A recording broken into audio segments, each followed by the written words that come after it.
শুভ বিজয়া দশমী। আজকে দশমীর দিন সকালবেলা ঘুম থেকে উঠে দেখছি বাইরে বৃষ্টি পড়ছে।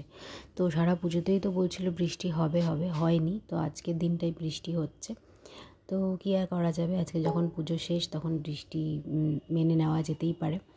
আর এখানে আমি বারান্দাটা সুন্দর করে সাজিয়েছিলাম লাইট দিয়ে। দুর্গাপুজোয় খুব একটা সাজানো হয় না, এবার তাও সাজালাম। তো যাই, এবার নিচে যাই। মাও যে ডাকছে আমাকে খাবার খাওয়ার জন্য। তো এখানে মা আজকে কী রান্না করেছে দশমী স্পেশাল, এখানে করেছে কাতলা, আর তার সাথে আছে ভাত, আর এখানে করেছিল হচ্ছে ঘন্ট, ইলিশ মাছের মাথা দিয়ে চাল কুমড়ো দিয়ে ঘন্ট করেছিল, আর তার সাথে ভাত আর কাতলা মাছ। তো খুব ভালো। ডালও করেছিল, আর ডালটা এই যে গরম গরম ধোয়া ওঠা ডাল। তো তাড়াতাড়ি করে এখন হচ্ছে আমরা ভাতটা খেয়ে নেব। এখানে জেঠি এসেছিল, মা এখানে ভাতটা বাড়ছে, ওর ভাতটা দেবে, তারপর আমি ভাত খাবো। তো বিট আলু ভাজাও করেছিল, এটা তো মা দেখাতেই ভুলে গেছে। তো এই যে বিট আলু ভাজাটা খেতে কিন্তু খুব টেস্টি হয়, এটা খুব সুন্দর খেতে। তো এখানে আমরা খেতে বসে পড়েছি, আমি আমার ভাতটা নিয়ে চলে যাই, এখানে ও খাচ্ছে আমিও খাবো।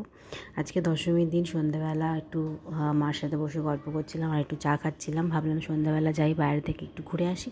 তো এই যে বেরিয়ে পড়েছি আমি আর মা, একটু যাবো রাস্তার দিকে, দেখবো ঠাকুর আসছে কি না।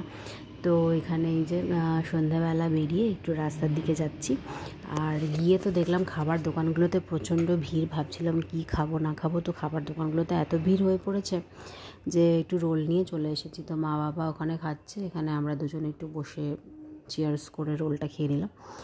আর তারপর আমি এসেছিলাম রাস্তায় দেখতে ঠাকুর। ঠাকুর যাচ্ছে, তো মা বাড়ি চলে যাচ্ছে প্রতি বছরের মতন এবছরও। আবার এক বছরের অপেক্ষা, সামনের বছর পুজো তবু একটু দেরিতেই পড়েছে। তো ওই তো মা চলে গেল, আমি এখানে বসে একটু আমদই খেলাম, আর এখানে আমরা সবাইকে গুড নাইট বলে দিচ্ছি। তো সকলকে টাটা।